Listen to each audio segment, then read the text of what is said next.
हमारी मुख्य समस्या थी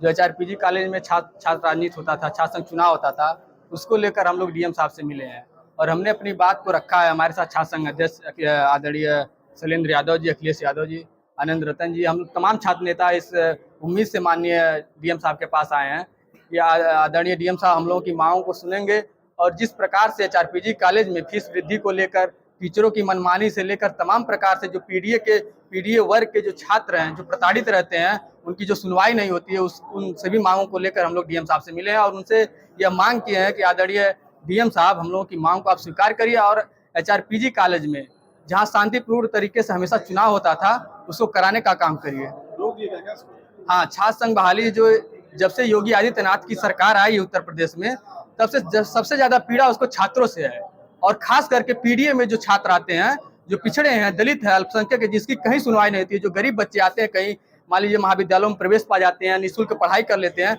उनको उन चीजों से पीड़ा होती है। इसलिए उन्होंने छात्र संघ बहाली को छात्र संघ बंद कर दिया है। इसलिए हमारी मांग है योगी आदित्यनाथ जी से भी, आदरणीय योगी आदित्यनाथ जी, आप छात्रों से चिढ़ना बंद कर दीजिए। ये छात्र ने आपको 17 से लेकर 22 तक कुर्सी पर बैठाने का काम किया। अगर आप इन छात्रों से लोहा लेने का काम करेंगे तो कहीं न कहीं ये छात्र नौजवान जो है 27 में आपको खाट फेंकने का भी काम करेगा। मामला ये है कि पिछले कई वर्षों से महाविद्यालय में चुनाव होता आया है और शांतिपूर्वक हर बार होता है। आप सभी लोग इस चीज़ के गवाह हैं और जब से चुनाव यहाँ पे बंद हुआ है, आप निरंतर जाके महाविद्यालय में देखिए, उसकी स्थिति परिस्थिति एकदम दयनीय होती चली जा रही है। जो बच्चे पिछले वर्ष में करीबन जब चुनाव होता था अगर 6,000 बच्चे उसमें एडमिशन लिए हैं, आज की परिस्थिति में 500 बच्चे तक एडमिशन नहीं लिए हैं। और सबसे महत्वपूर्ण कारण ये है कि चुनाव जब होता था वहाँ पे छात्र नेता सब लोग हम ही लोग थे। जब हर चीज़ पे खड़े रहते थे, टीचर नहीं आते थे, मनमानी करते थे मास्टर लोग, प्रिंसिपल लोग, सभी लोग, तो वहाँ पे हम लोग उस चीज़ का वो किया जाता था, हमेशा विरोध किया जाता था। आज की परिस्थिति में हम एक दिन गए थे महाविद्यालय में, 11 बजे का टाइम था, करीबन 20 क्लासेज चल रही थी और 20 क्लासेज में मात्र दो टीचर पढ़ा रहे थे, बाकी सब खाली पड़ी हुई थी। उसका सीसीटीवी का फोटो है हमारे पास। निरंतर यह जो महाविद्यालय में पढ़ाई का वो जो एक लेवल है कम होते जा रहा है, उसके कारण आज आप लोग वहाँ पे जाके देखेंगे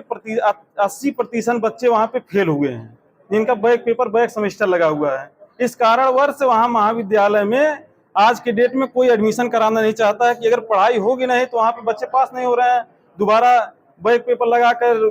फालतू फीस लिया जा रहा है, छात्र संघ के नाम पर फालतू फीस लिया जा रहा है। जब चुनाव होता था उस समय आप लोग देखेंगे करीबन 20-25 बच्चों का फ्री में हम लोग एडमिशन कराते थे, उसका फंड आता था बकायदे। आज के डेट में एक भी बच्चे का फ्री एडमिशन नहीं हुआ है जब चुनाव नहीं हो रहा है।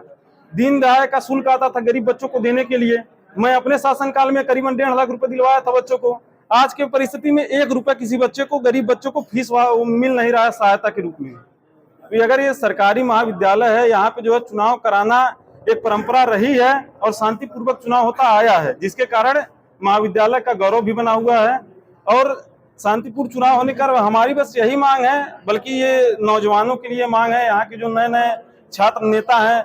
हर एक राजनीति होती है पैसे के दम पे होता है जो यहाँ पे, लेकिन जो छात्र नेता बनते हैं वो एक गरीब परिवार का बच्चा भी बन सकता है, जिसको एक प्लेटफॉर्म बढ़िया मिल जाता है कि आगे वो अपनी राजनीति कर सके। डीएम साहब ने हमारा ज्ञापन लिया है, उस पर जो है सुनवाई करने का, उस पर जो है निर्णय लेने का फैसला दिया, आश्वासन दिया है। 1 हफ्ते का समय लिए हैं, उस पर जो है बताया जाएगा कि जैसे क्या होना है।